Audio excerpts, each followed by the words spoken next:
alguém por aí? Bom dia. Bom dia todo mundo.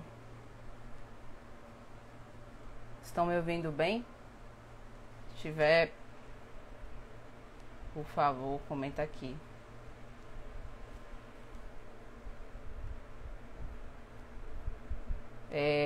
Hoje a nossa conversa vai ser com o presidente da Câmara Municipal de Camaçari, o vereador Júnior Borges, e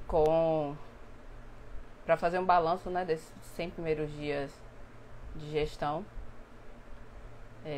Eu sou Camila São José, editora-chefe do Destaque 1,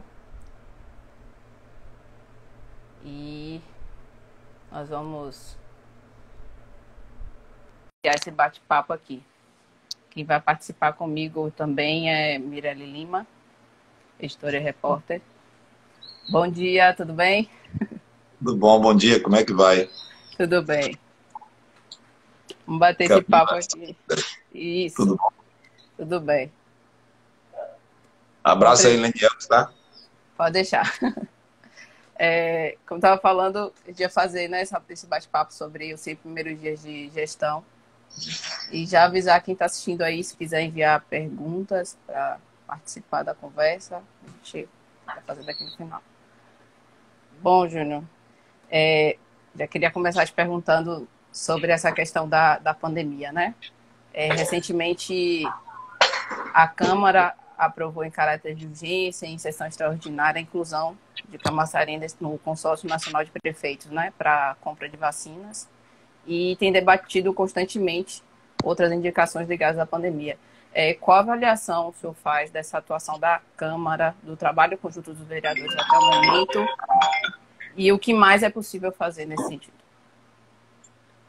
Olha, Camila, assim, a Câmara de Vereadores, ela nunca se furtou a ser célere naquilo que a cidade precisa. E com relação ao advento da aquisição das vacinas, da permissão do município a participar do consórcio da Frente Nacional de Prefeitos, não foi diferente. A novidade foi que nós fizemos todo o encaminhamento em aproximadamente 4 horas. Eu acho que a gente fez um esforço sobrenatural para poder atender uma demanda que era mais do que urgente e ainda continua sendo na cidade. Essa questão das vacinas estarem aqui, para que nossa população seja imunizada. Eu acho que esse momento foi um momento assim, marcante na história da Câmara de Vereadores, porque nós, primeiro, era praticamente um final de tarde de uma sexta-feira, nós havíamos recebido o projeto do governo por volta das 11 horas da manhã, 10h40, por volta de 11 horas, e iniciamos uma sessão às 14 horas. Às 16h40, nós já havíamos terminado 3 sessões extraordinárias simultâneas para poder aprovar aquele projeto em especial, que era para garantir aí a possibilidade do município comprar vacinas direto para imunizar a população. Porque o nosso grande problema é a vacina. A vacina hoje é a solução dada. Nós não temos uma outra. E aí nós temos os problemas que a gente conhece no dia a dia, que é a questão dessa distribuição de vacina, da pouca produção de vacina no país, que tem que trazer muitas vezes esses insumos de fora do país para poder produzir essas vacinas aqui, ou trazer vacinas de fora para poder aplicar na população aqui. Então a gente tem essas dificuldades. Mas graças a Deus, com a permissão lá do STF de que os municípios e estados podiam adquirir as vacinas direto, a gente acelerou as coisas e, como a prefeitura encaminhou para a Câmara, a gente não perdeu tempo. No mesmo dia que recebemos, no mesmo dia nós analisamos junto com as comissões, foi um esforço dobrado de todo mundo, a Comissão de Constituição e Justiça, a Comissão de Saúde, nós conseguimos mobilizar em tempo recorde e, graças a Deus, está aí, o município daqui a pouquinho deve anunciar a compra de vacinas O governo do estado, por sua vez, também já comprou vacinas, daqui a pouco chega, e a população, que a gente espera que nossa população de mais de 300 mil habitantes consiga ser imunizada e a gente volte a ter tranquilidade, pelo menos no dia a dia, no nosso caminhar, e principalmente lá na Câmara, porque a energia de ver a população transitando pela Câmara não tem preço, sabe? É muito complicado para a gente ali no parlamento estar com as portas fechadas sem poder receber a população. É muito triste para a gente, inclusive, porque é nosso termômetro, né? O termômetro da Câmara é a população. E sem a população a gente fica realmente perdido, sem norte. Sem falar de todos os problemas que o advento da pandemia vem causando aí para o comerciante, para os artistas, né, para aqueles que vendem, que faz cultura, enfim, a gente tem sido penalizado por demais. Vários setores da nossa economia penalizados, veja os esportes, tudo que está acontecendo na cidade, ou seja, as coisas que estão paralisadas por conta dessa doença. Então, é a vacina hoje que vai nos trazer esperança e tranquilidade. E qual avaliação o senhor faz desse trabalho em conjunto da casa até o momento, né, com relação à pandemia? Uma avaliação muito positiva, né? Eu tenho tido a presença maciça dos vereadores, também de todos os servidores da Câmara. Então, a avaliação que eu faço desse momento de crise é que nós estamos enfrentando essa crise com desenvoltura, né? Eu acho que essa é a palavra, com desenvoltura. Estamos, de certa forma, conseguindo corresponder às expectativas que a população nos colocou. É óbvio que tem aí os entraves que são naturais, mas a gente entende que de forma muito positiva. O senhor tocou na questão do comércio, né? Tem sido um dos principais gargalos, né? As principais questões da pandemia é a economia, e o senhor visitou a SE, que integrou a discussão, né, para a construção do plano de retomada das atividades econômicas, vendo a situação sob uma lente mais ampliada, assim, de que maneira acredita que é possível equilibrar as necessidades urgentes da saúde, eu digo no sentido de não aumentar o número de infectados nem de mortos, e com a manutenção da economia e dos empregos, principalmente com relação às micro e pequenas empresas?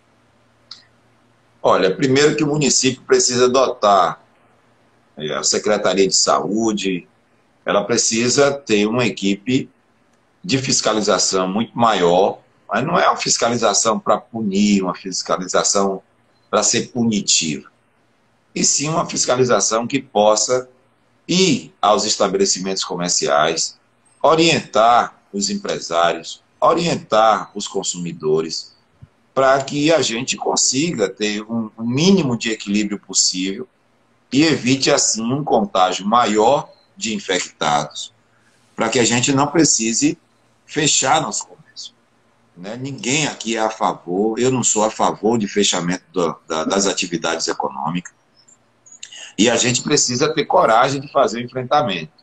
Então, a população, se tem o comércio aberto, e se ela vai por demais, a gente talvez tenha que estender esse horário, limitar o número de acesso dentro das lojas, né? Se a gente aumenta o horário e limita o número de pessoas dentro da loja por hora, a gente consegue diminuir esse fluxo, e aí, com certeza absoluta, a gente não vai ter um incremento de novos infectados e novos doentes dentro das unidades de saúde. Então, o que é que, na verdade, nós necessitamos? De uma ampliação de fiscais da Secretaria de Saúde para poder estar explicando à população a gravidade da doença. Aí, talvez, você me pergunte, mas será que a população ainda não sabe da gravidade? Mas é assim, eu acho que tem aquele ditado que a gente aprendeu muito novo: água mole em pedra dura, tanto bate até que fura, né? Então, às vezes, as pessoas acham que aquilo não vai atingir ela, não vai alcançar ela. Então, é necessário que essa informação, essa política de informação, de educação, ela seja contínua, justamente para que as pessoas compreendam que há uma preocupação do governo municipal e, claro, há uma preocupação da sociedade, da imprensa, em estar o tempo inteiro informando que a doença existe, ela é grave, ela tira vidas, ela deixa pessoas tristes, ela mexe com a economia, ela fecha portas, ela acaba com o sonho de um empresário. Então, tudo isso é necessário que a gente fortaleça essa fiscalização. Não apenas a fiscalização punitiva, como muitas vezes a gente vê, né, que é lacrar uma loja, fechar a loja, né, interditar ali a loja. Não só essa. Essa é a última instância quando o empresário, os consumidores, não conseguem entender que tem que haver um regramento para ter acesso à loja. E as lojas precisam redobrar a questão dos cuidados, quando eu digo cuidado com a higienização das mãos, ser obrigatório. Ontem eu estive em uma loja que tem um sistema de som, e no sistema de som dizia, nesta loja só será permitido pessoas usando máscara. Todas as mesas desta loja têm álcool em gel. Por favor, façam uso. Então, tem que ser dessa forma, sabe? Eu acho que o vendedor está ali, ele oferece para você o álcool para colocar em suas mãos. Então, está correto. Se dessa forma a gente conseguir trabalhar, a gente vai evitar com mais velocidade o contágio do Covid-19. E como é que está a relação do legislativo com o comércio local, o empresariado local? Olha, a relação é muito boa, a gente tem uma proximidade muito grande aí com a SEC, CDL, a gente tem conversado das duas, a gente fez uma reunião, eu tive na própria SEC, ia na CDL e nas outras instituições, mas aí o advento da pandemia veio e a gente acabou não indo presencialmente nas sedes dessas entidades. A gente apenas teve condição de ir lá na SEC. Espero que agora, com a abertura, a gente consiga fazer esse encontro e a Câmara de Vereadores possa fazer ainda mais essa inter-relação física, como assim posso dizer, mas a interlocução entre os presidentes das entidades, ela é muito boa e a Câmara de Vereadores sempre estará aberta para atender as demandas do comércio e da indústria no nosso município. O senhor falou dessa questão de fiscalização do comércio, de que maneira a Câmara ela pode contribuir para que essa fiscalização seja efetiva? Seja eficaz? Eu acho que é assim, eu acho que a gente tem que ser o agente educador. A gente tem lá a TV Câmara, que pode estar colaborando, a gente pode fazer as parcerias junto com a imprensa local para que divulgue essa informação e dizer da importância que tem isso. A nossa relação, também estive conversando com o secretário de saúde do município, pedi, né, numa visita institucional que a Câmara fez até a Secretaria de Saúde, e pedi ao secretário que também fiscalizasse, que também ampliasse essa fiscalização. Depois, o governo municipal, ele entendeu que tinha que ampliar, e ampliou junto lá com a Secretaria de Desenvolvimento Urbano, essa fiscalização, fizeram um processo integrado entre as secretarias, vem dando certo. Muitas vezes há alguns excessos, esses excessos, muitas vezes quando nós percebemos, a gente entra em contato com as secretarias para que o fim da fiscalização não seja a interdição de um estabelecimento comercial, e sim a orientação de como se deve comportar, principalmente nesse momento de pandemia. Essa relação entre Câmara e governo, ela tem se dado de maneira muito harmônica. É claro que a gente não pode entrar nas competências do Executivo Municipal, mas aquilo que a gente, por sermos parceiros, aquilo que a gente puder estar contribuindo, sempre faremos para poder melhorar e ajudar a melhorar as condições de transabilidade dentro da cidade. Agora, um outro ponto foi a educação. Há cerca de 2 meses, mais ou menos, antes do lockdown, dessa fase mais aguda da pandemia, o senhor chegou a defender o retorno das aulas presenciais. Hoje, qual é a sua opinião? Ainda acredita que é possível retomar essas atividades? Olha, essa questão das aulas presenciais, ela é necessária, né? Ela é necessária. É preciso ter coragem de fazer esse enfrentamento. Nós estamos passando por um momento crítico, e nesse momento crítico a gente recua, né? Isso é natural. Mas é preciso entender que a educação não só é educação pública, não só é educação da prefeitura ou do governo do Estado. O governo do Estado, para vocês terem ideia, nós perdemos o ano de 2020 completamente, não houve aula nenhuma, nem remota, nada, não houve aula. Os alunos da rede pública estadual, em 2020, perderam o ano letivo. Aí, esse ano, se entendeu, e graças a Deus entendeu, que as aulas poderiam voltar de maneira remota no Estado. E acredito no que eu vou dizer aqui. Os alunos estão estudando, fazendo aula remota, 2 anos, o ano 2020 e o ano 2021. Tá? Se já é complicado você manter o aluno dentro da sala do ponto de vista presencial, você imagine agora do ponto de vista remoto, para todo mundo que está acostumado com essa plataforma nova, com esse jeito novo de se comunicar. Então, é mais difícil para o aluno, é mais difícil para o professor.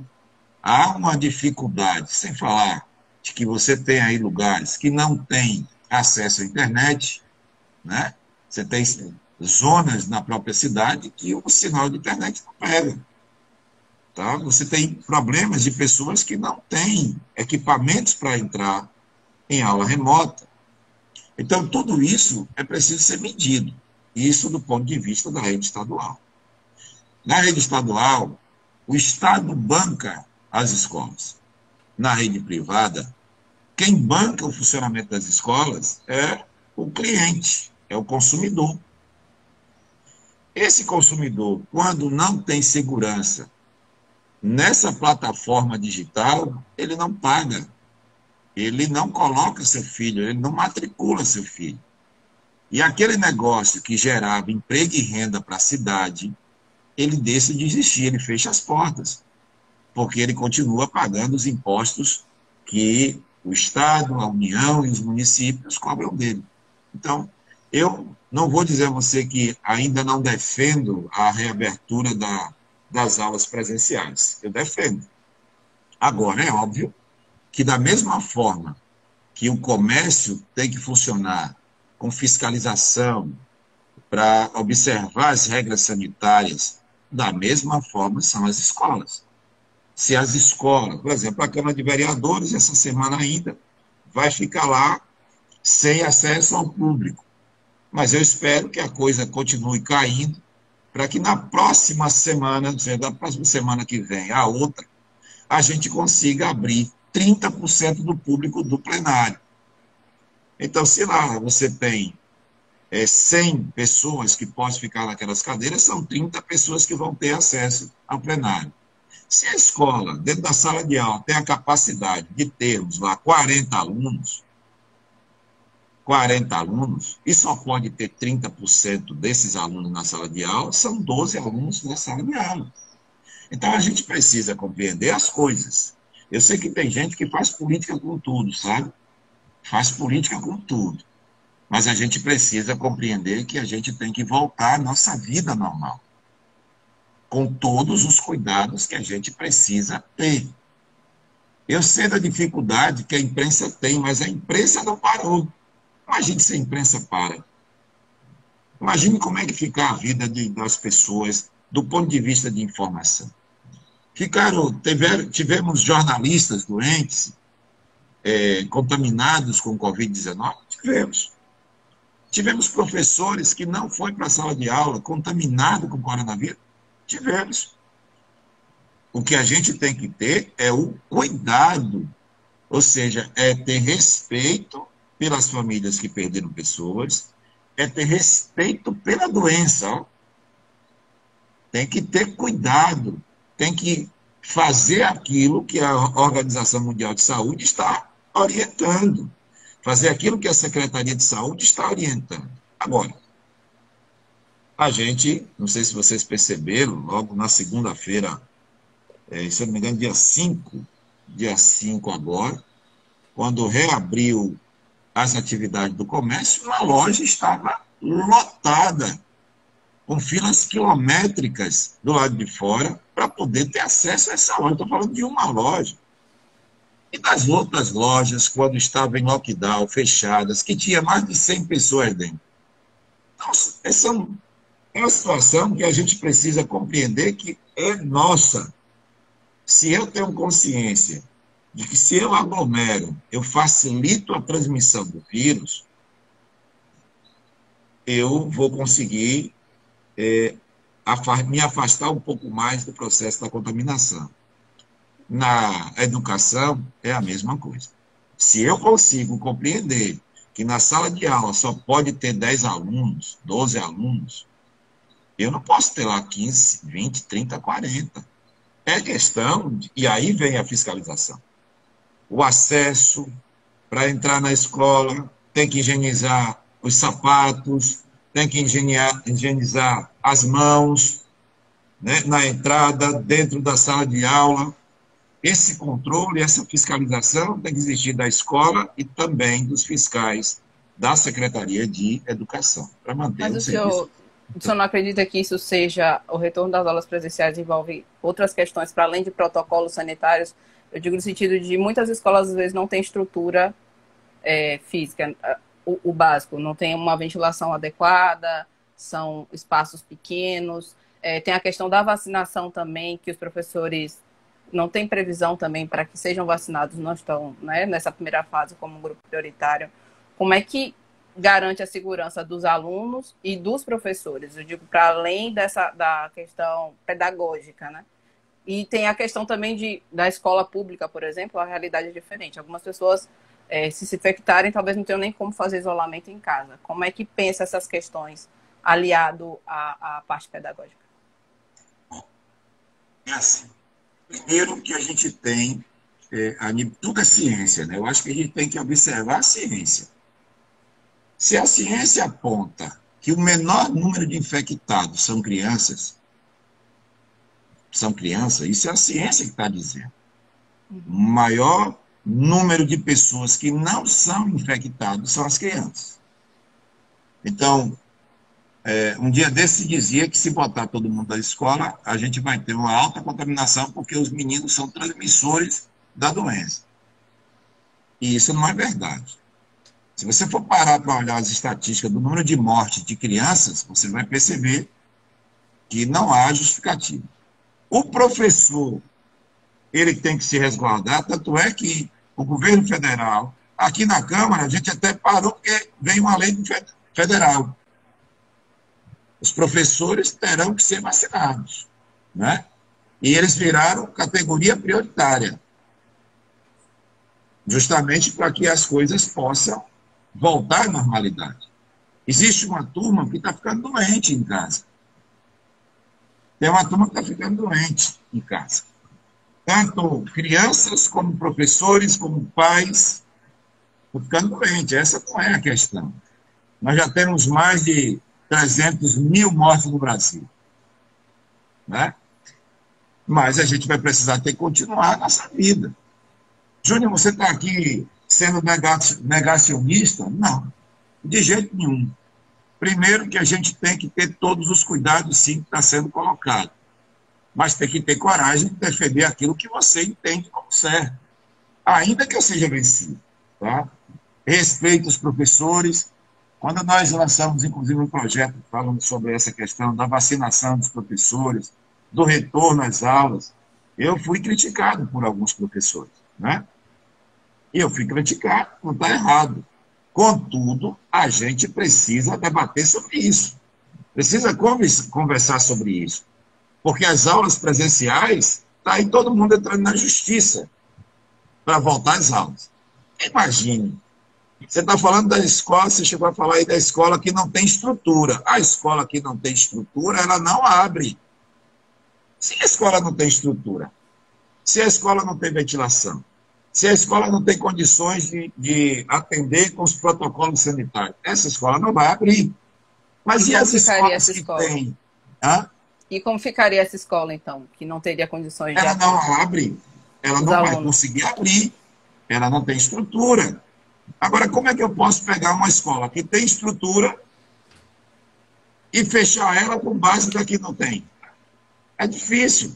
Ou seja, uma escola que tem toda a estrutura, tanto de fazer aula presencial como fazer aula remota, ela tem estrutura.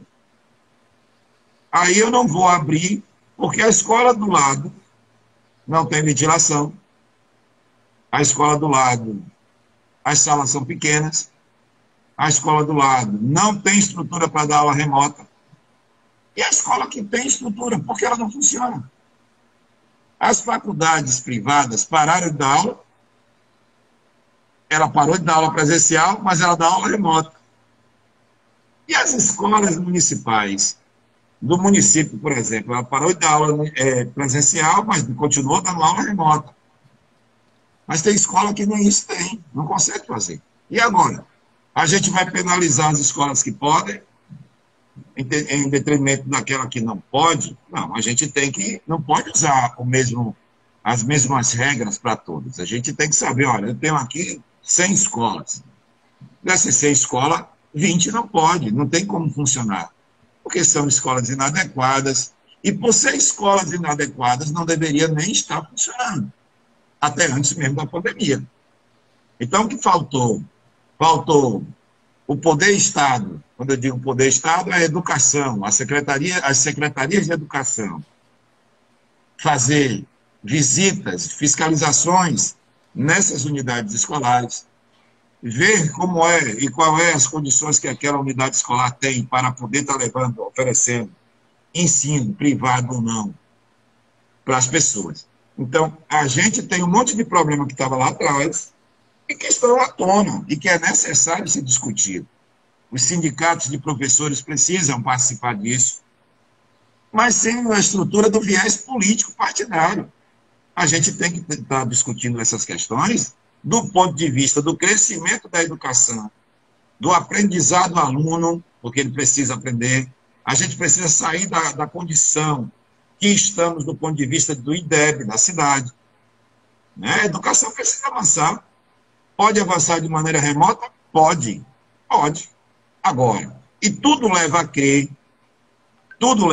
que depois dessa pandemia, as aulas presenciais agora serão uma opção, porque os donos da educação privada no Brasil e no mundo já estão migrando e já apontam que 80% das suas aulas no mundo, daqueles que têm dinheiro para fazer educação, né, porque a educação virou um negócio e muito lucrativo, eles já estão optando em montar suas plataformas, seus métodos com a tecnologia da informação e mudar de presencial para remoto. Por quê? Porque se antes ele tinha numa sala de aula, sei lá, 30 alunos, agora ele pode ter 1 milhão de alunos. Então, para ele, é muito mais vantajoso ter 1 milhão de alunos do que ter 30 alunos na sala. E já acontece isso hoje? Já. Daqui a pouquinho a gente está perdendo aí o contato físico dentro das salas de aula, né? Mas a gente precisa compreender que essa é uma discussão que tem que ter os técnicos na área de saúde, tem que ter os técnicos na área de educação para construir um caminho, porque senão daqui a pouco a gente vai perder. Tem uma escola aqui que tinha 1.000 alunos presenciais. No remoto, ele tem 200 alunos hoje. Ele teve que demitir professores, ele teve que demitir servidores, aqueles funcionários que faziam merenda, que estavam ali, que limpavam, ele demitiu. Então, ele tinha 200 alunos, ele tinha 200 funcionários.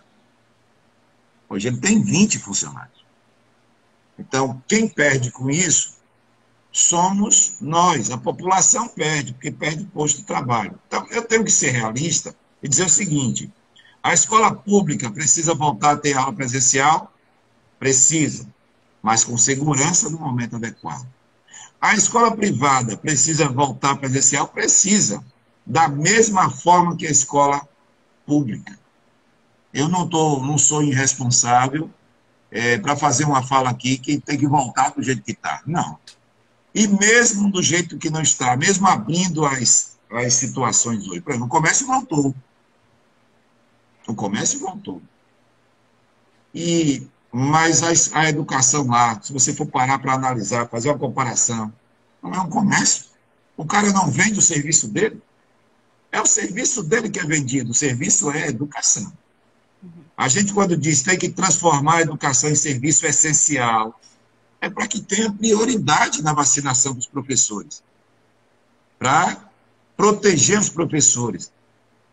Mas é claro que a gente não pode, numa crise como estamos, no pico da pandemia, como voltou a acontecer agora, abrir escola seria irresponsabilidade do presidente da Câmara, dos vereadores e também dos governos municipais e estaduais.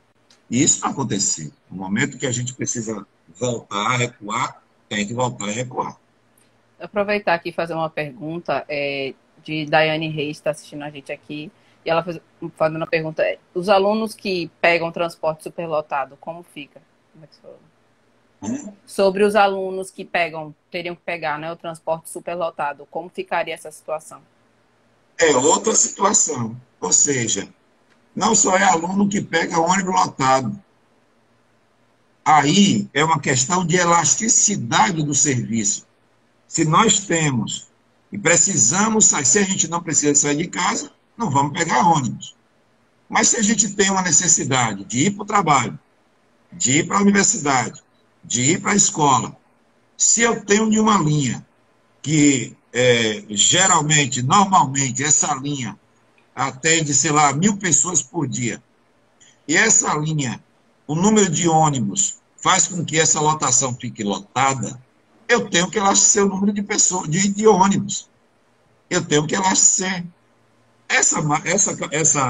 Esse cálculo é simples. O problema é que tem pessoas que não querem perder. Então, um empresário do transporte coletivo, eu não estou aqui tirando a razão dele.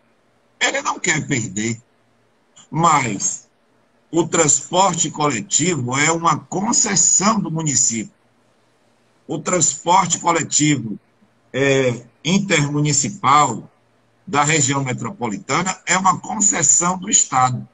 Ora, se é uma concessão, nós estamos num período de tensão por conta do vírus.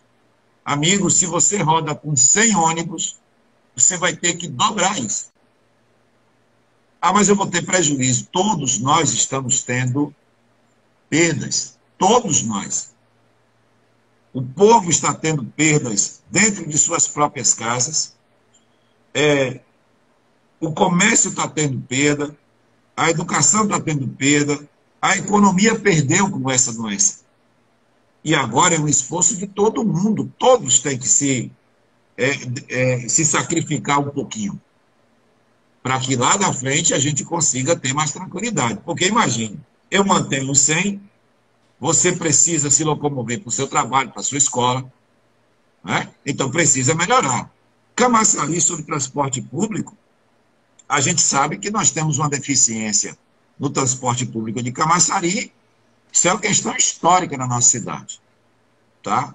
A gente tem, inclusive, eu devo anunciar na terça-feira que vem, uma audiência pública do transporte público da cidade, para que a gente, vou convocar essa audiência, onde vou convocar o responsável pela STT, para que esteja presente, para que se faça presente, para que a gente comece também a falar sobre o transporte público da cidade.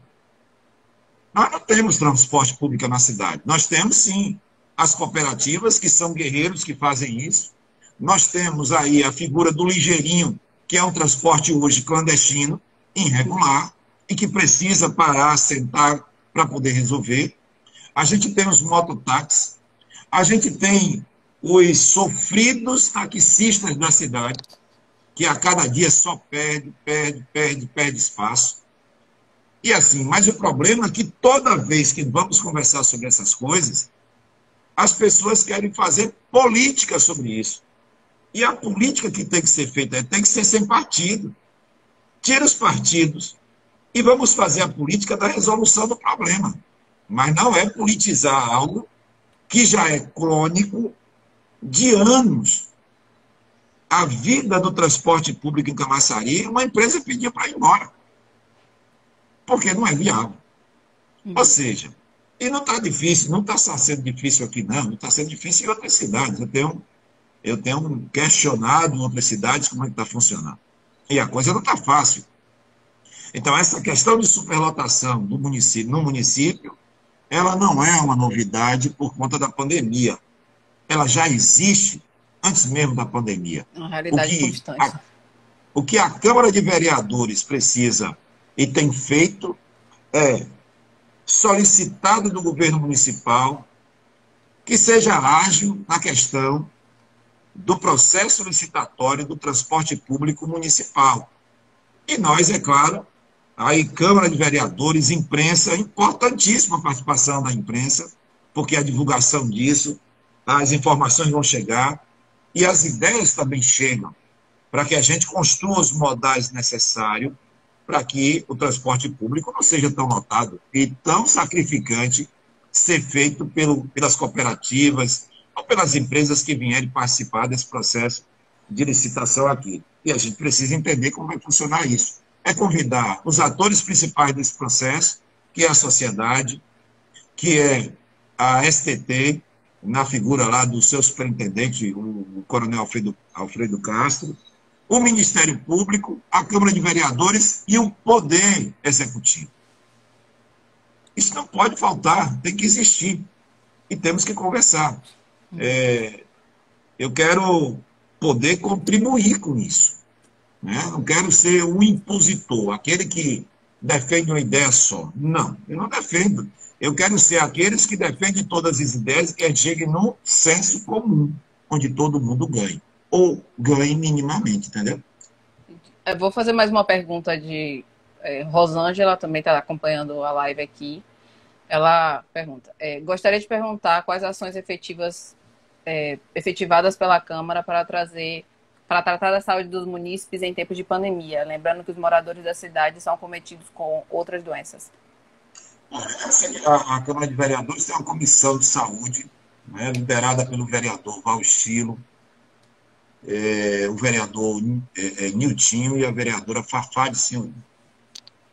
A Câmara, nessa legislatura, e eu fiz questão de chamar a atenção de cada uma das comissões permanentes, em especial a Comissão de Saúde, para que fosse fazer um acompanhamento nas nossas unidades de saúde e ali detectasse, se tiver que detectar, detectasse os problemas, as lacunas que poderiam ser resolvidas. E a Comissão de Saúde, ela tem feito essas visitas sistemáticas nas unidades de saúde de todo o município, para que a gente tenha um panorama real da situação da saúde fora o advento da pandemia. Porque a pandemia é uma coisa, mas os problemas de coração continuam, os problemas de diabetes continuam, os problemas de pessoas com câncer, vitimadas pelo câncer, continuam, e que a gente precisa dar tratamento a essas coisas. Esse fluxo tem que continuar. É difícil? É difícil. Por que é difícil?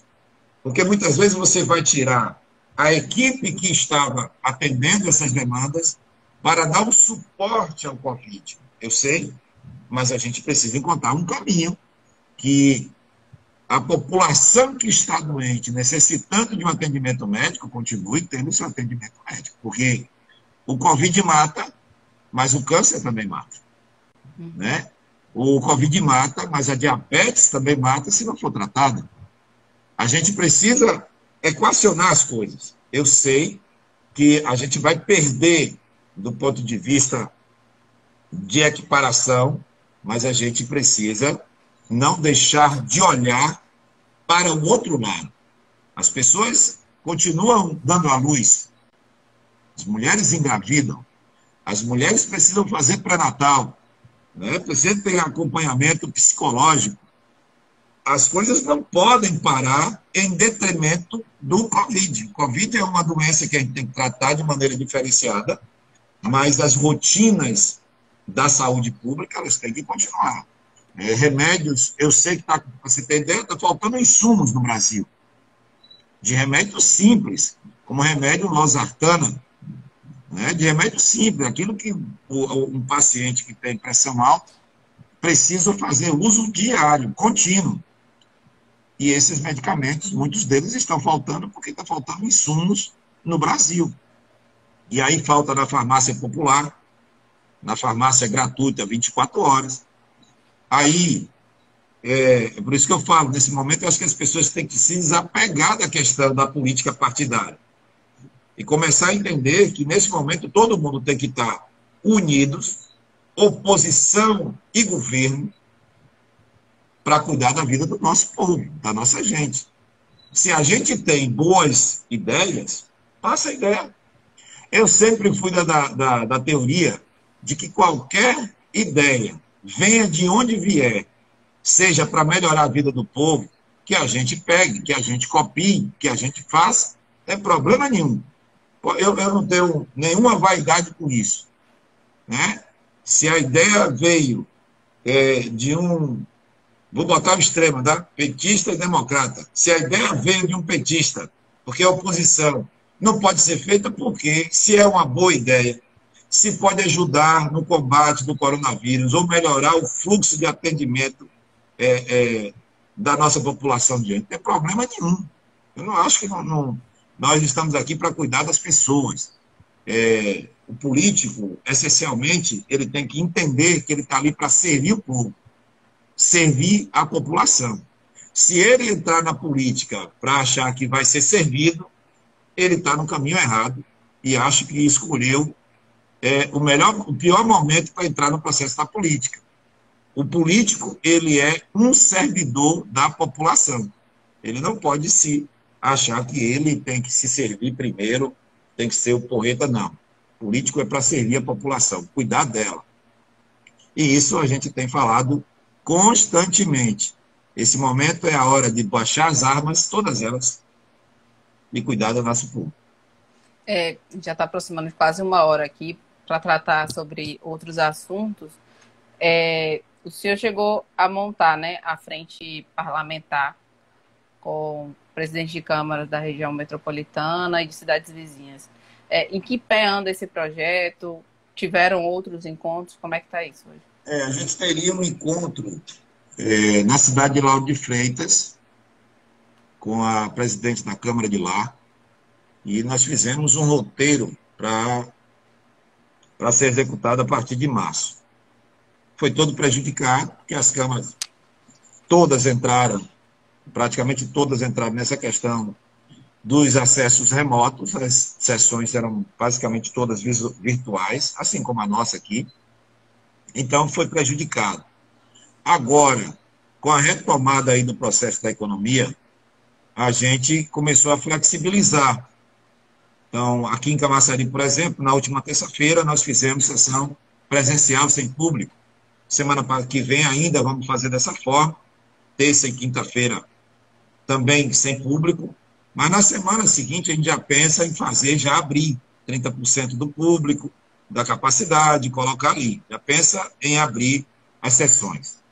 Eu tenho conversado com os presidentes de Câmara da região metropolitana e a gente entende que logo depois da semana que vem a gente vai fazer um novo cronograma de visitas nas cidades, justamente para fazer essas reuniões e encontrar os problemas que são comuns nessas cidades, tá? Para que a gente comece a trabalhar isso conjuntamente com prefeitos e com o governo do Estado. Nossa meta, nossa preocupação maior hoje é a geração de emprego, o combate à violência e a saúde pública. E encontrar caminhos que possam fazer com a educação baiana que a gente melhore os nossos índices, que estão muito ruins. Eu não sei nem avaliar os índices que nós estamos com relação à educação. A gente precisa melhorar os nossos índices, porque uma cidade não consegue se desenvolver se o nosso povo não tem conhecimento. É necessário que o nosso povo tenha conhecimento, que nossas crianças consigam estudar, que nossa juventude consiga ter uma perspectiva de futuro. E isso só vai acontecer se a gente tiver educação. Então, é segurança pública, saúde pública e educação e transporte público, que na nossa região metropolitana, meu amor, não tem transporte. Então, observe, são 4 temas que são para a gente importantíssimos, além da atração de investimentos para as cidades da região metropolitana, especialmente aqui Camaçari, com o advento da perda da Ford. A Ford foi embora e nós perdemos postos de trabalho, estamos perdendo todos os dias. E aí vem o pior, a gente perdeu a Ford, estávamos achando que estávamos saindo do processo da pandemia, complica tudo de novo, e tudo que estava tratado, conversado, ficou em segundo plano. Então a gente precisa retomar.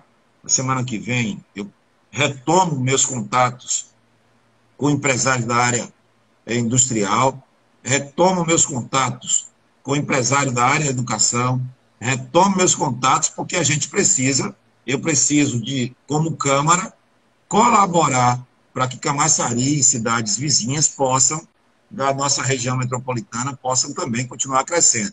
Porque se Camaçari cresce sozinha, a gente tem um problema. Porque as cidades da região, elas vão querer todas vir para aqui. Porque aqui está bem de saúde, aqui está bem de educação, aqui está bem de emprego. E a gente tem que entender que nós temos uma população muito grande que está desempregada em Camaçari. A gente precisa criar essas soluções em conjunto, para que todo mundo ganhe e que as pessoas ganhem mais ainda. O senhor tocou na questão de ter retomado as sessões presenciais na terça-feira, né? E foi inaugurado o painel eletrônico, né? Esse processo de automação que foi implantado, que permite os vereadores registrem a presença e os votos. De que maneira o senhor acredita que esse uso dessa tecnologia contribui para a lisura do trabalho de vocês? Eu acho que agiliza, porque a gente não vai perder tanto tempo. Os vereadores, por exemplo, dos seus próprios gabinetes, podem fazer suas demandas, ou seja, dali mesmo, daquele tablet que vocês viram lá na bancada, eles vão poder encaminhar suas indicações, seus projetos de lei, vão poder estar discutindo isso. Então, a gente consegue agilizar. A inovação, ela não vai ficar apenas aí, né? A gente deve, espero eu, que até setembro desse ano a gente consiga colocar toda a Câmara, toda a casa, nessa plataforma digital, com assinatura eletrônica de todos os setores, de todos os vereadores, para que a gente agilize.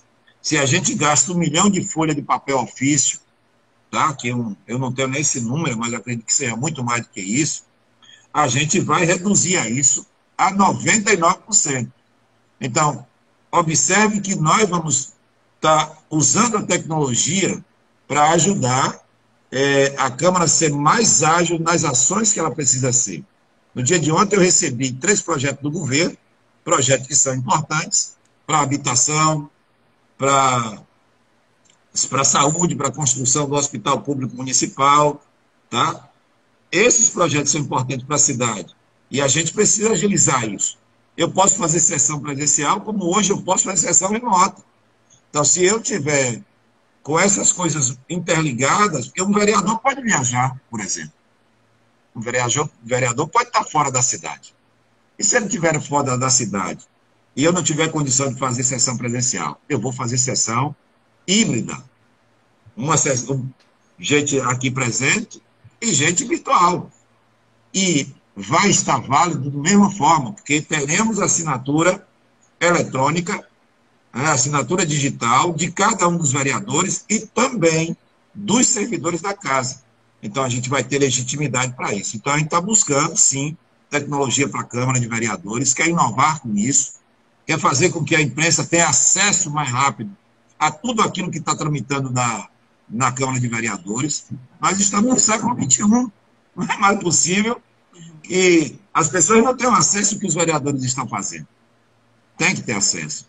Eu acho que esse legado eu quero poder deixar, mesmo que a gente saia amanhã, mas que a gente possa deixar um legado que seja positivo para a cidade, positivo para a imprensa, enfim, positivo para a nossa sociedade. Não tem mais sentido a gente estar lá atrás, nos anos 70 ainda.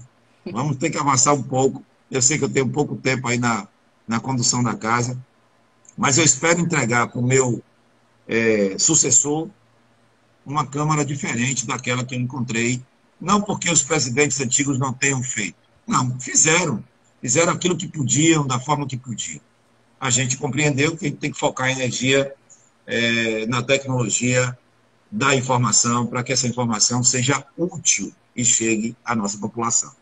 Sobre o legado, um outro projeto que o senhor apresentou foi no dia 25 de março, sobre acessibilidade, né, da Câmara, com elevadores, piso tátil, leitura em braille. Como é que está o andamento, qual a previsão de conclusão para implantar tudo e tornar a Câmara de fato acessível? Com relação aos elevadores, eu venho falando sobre isso desde quando tomei posse. No mês de janeiro eu venho falando sobre essa questão da acessibilidade. Nós precisamos, não sei se vocês lembram, nós temos lá o intérprete de línguas, né? O que fica ali o tempo todo fazendo a interpretação, aquele que não fala, que não escuta, possa saber o que está acontecendo. Aquilo ali foi uma indicação minha quando eu cheguei na Câmara em 2013. Tá? Quando eu cheguei na Câmara também, eu fiz a indicação de que a gente precisava subir para o primeiro pavimento, precisava de elevador. Mas a Câmara não tinha condições, do ponto de vista orçamentário, para poder viabilizar aquilo. Viabilizou o profissional, o intérprete. Joia. A Câmara continua sem orçamento, mas a Câmara está fazendo um esforço, está fazendo uma reserva para poder fazer isso. Então, já tem uma pessoa, uma empresa fazendo os estudos técnicos para ver onde nós vamos instalar esses elevadores, fazendo também todo o planejamento, porque nós vamos ter piso tátil na Câmara de Vereadores, internamente e externamente, porque a gente se está falando de acessibilidade, tem que ser da forma correta. A gente vai ter, a pessoa vai ter também a leitura em braille na Câmara de Vereadores, em todos os departamentos, em todos os gabinetes, para que a gente consiga chegar mais próximo daquelas pessoas que têm deficiência. Então, esse cuidado, e aí eu estou vendo a mobilização de Herbinho, a mobilização do vereador Jamerson, a mobilização do vereador, estamos entusiasmados com isso, a mobilização do vereador Gilvan Souza, que é um defensor dessa bandeira desde quando chegou na Câmara de Vereadores, e eu apenas quero potencializar isso para que a gente possa ter uma Câmara mais acessível para a nossa população. Mas, graças a Deus, as coisas estão andando, viu? Estão bem, graças a Deus. Eu acredito que até outubro, espero em Deus que a gente consiga cortar a fita, inaugurando o processo de acessibilidade da nossa Câmara de Vereadores. Outra pauta que o senhor tem trazido é a questão da regularização fundiária, né? Quando o senhor foi secretário de Habitação, foi criado o programa Papel Passado para atender essa demanda. Hoje, enquanto presidente da Câmara, né, o que o senhor acredita que pode ser feito, e o que o senhor já tem feito para que Camaçari avance nessa questão? Olha, nós temos, Camaçari tem algo em torno de 80% a 80% da sua área irregular. Então, a gente precisa, urgente, para crescer, para desenvolver, para atrair negócios, para novas empresas virem se instalar no município, para que o município possa crescer do ponto de vista fiscal, é necessário que a gente faça a regularização fundiária. Então, quando fui convidado para a Secretaria de Habitação, lá pelo prefeito Alinaldo, no final de 2017, final de 2018, não, 17, a gente entendia que era necessário se debruçar sobre isso. Só que o assunto de regularização fundiária não é um assunto simples. É um assunto muito complexo, que envolve diversas situações. Da especulação imobiliária, dos grileiros de terra, né? Tem gente perigosa nessa formulação de mexer com terra. Eu não estou falando apenas da casa de Dona Maria ou de seu José, que mora ali há não sei quanto tempo, que vive naquele lugar e aquele lugar não se desenvolve. Eu tenho uma região chamada Tucunaré, em Arembepe, que é uma área ocupada de maneira irregular, mas lá é uma comunidade, né, que os serviços públicos não entram porque a área tem um dono privado e que está na justiça. Então, são essas coisas que a gente precisa, na regularização fundiária, atacar, resolver, para levar dignidade para a população e fazer com que aquelas áreas que foram especuladas de maneira ilegal possa devolver ao município aquilo que está sendo investido ali. Então, tem casas luxuosas lá, mas não se paga um centavo de IPTU. Né? Então está errado, tem alguma coisa errada. Por que a gente está fazendo isso? Tem empresas no polo petroquímico, só para você entender, que também estão em áreas irregulares. Estão em áreas irregulares. Eu estou falando de grandes lotes de terra, de grandes glebas de terra que precisam ser reguladas e que precisam devolver ao município aquilo que precisa ser devolvido. Né? Então, quando nós pensamos em regularização fundiária do ponto de vista de desenvolvimento da nossa cidade. Acredite que se a gente tem uma arrecadação hoje de 1 bi, com regularização fundiária, eu posso saltar disso 10 vezes, só para você entender, em nosso município. Ainda não se tem a compreensão exata de regularização fundiária dentro do nosso município. Mas a partir dessas nossas cobranças, dessas nossas colocações, daqui a pouquinho as pessoas entendem que a Secretaria de Habitação, quando foi criada, ela foi criada no sentido. Nós tínhamos apenas 2 secretarias que arrecadavam no município. A Secretaria de Desenvolvimento Urbano e a Secretaria da Fazenda. Quando nós chegamos na Secretaria de Habitação, a Secretaria de Habitação passou a ser uma secretaria arrecadadora.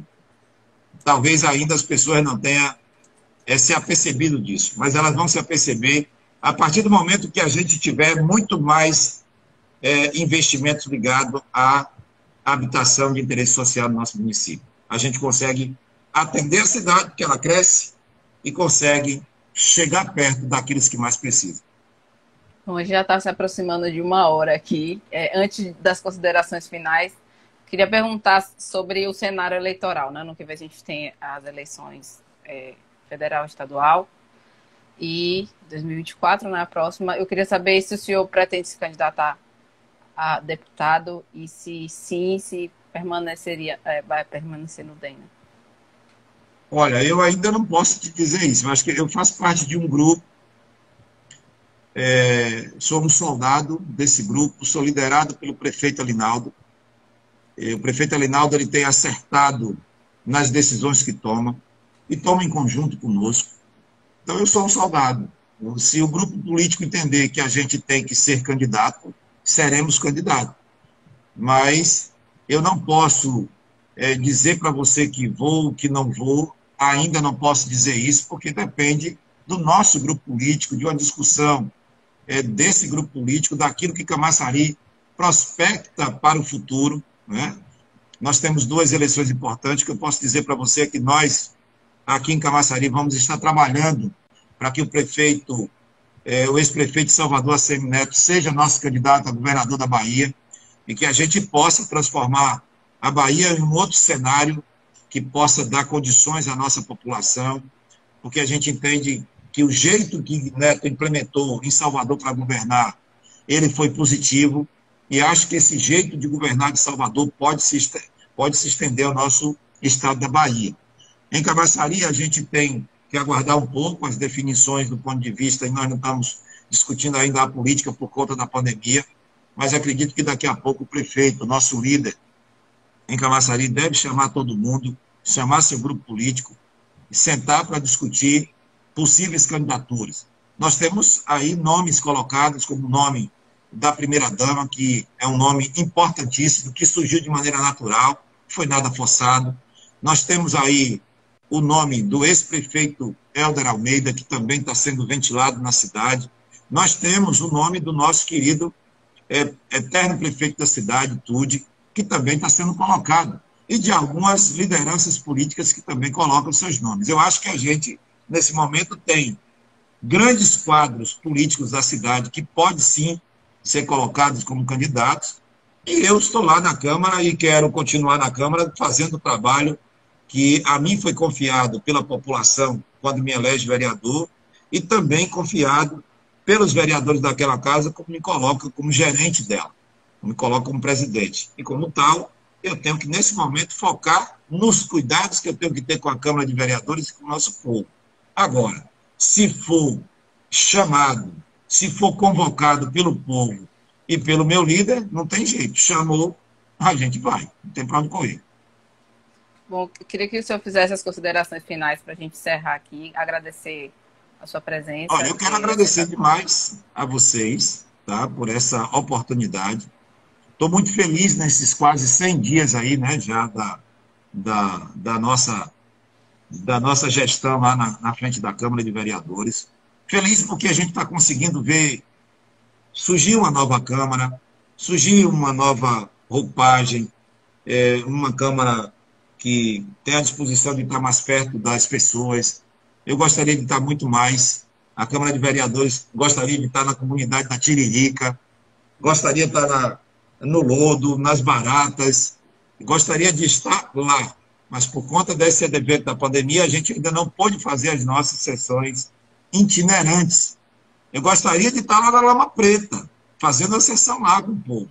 Né? Eu gostaria de estar lá no Ficam 2, no Gravatar, sair um pouco do físico da Câmara e ir para a realidade da população, que ela sofre. Não é pegar uma escola e estar dentro da escola, onde tem um ar-condicionado, onde tem um... Não, é fazer a sessão no meio da praça, no meio da rua, junto com a população. E daqui a pouco a gente vai conseguir fazer isso. A ouvidoria da Câmara, ela vai se fortalecer. Daqui a pouco vocês vão conhecer uma nova ouvidoria da Câmara. A Câmara tem que estar próximo da população, tem que se fazer presente lá. Nós não queremos fugir do problema. A gente quer estar perto dele e vencê-lo. É isso que a gente tem tentado buscar aqui, nesse novo jeito aí de fazer gestão da casa. Eu não sou chefe, nunca fui. Eu sou um parceiro, aquele que divide as coisas. Eu não preciso centralizar nada, não sei centralizar nada. Para mim, uma fala de você como jornalista já vai fazer instalar algo na minha cabeça para que eu possa começar a trabalhar isso. Então, eu sou muito de pegar as coisas no ar e tentar ver se a gente consegue colocar em prática. Então, muito grato a você, ao Destaque 1. Vocês têm sido um canal de comunicação importantíssimo para a cidade, eu quero agradecer por isso. Independente de quais informações sejam trazidas, porque às vezes as pessoas não aceitam a crítica que muitas vezes é negativa, mas é negativa porque é necessário se fazer. Só quer saber da crítica positiva, aquela do elogio. Mas tem que existir a crítica para que a gente consiga corrigir os problemas que estão à nossa volta, que muitas vezes a gente não enxerga. Então, eu quero agradecer a vocês da imprensa, em especial a vocês do Destaque 1. Muito obrigado mesmo, tá? Obrigado aí pela seriedade de vocês. Muito obrigada, e obrigada também a quem acompanhou até aqui. E fiquem ligados também no destaque1.com. Obrigada, boa sexta a todos. Tchau. Obrigado, Deus abençoe.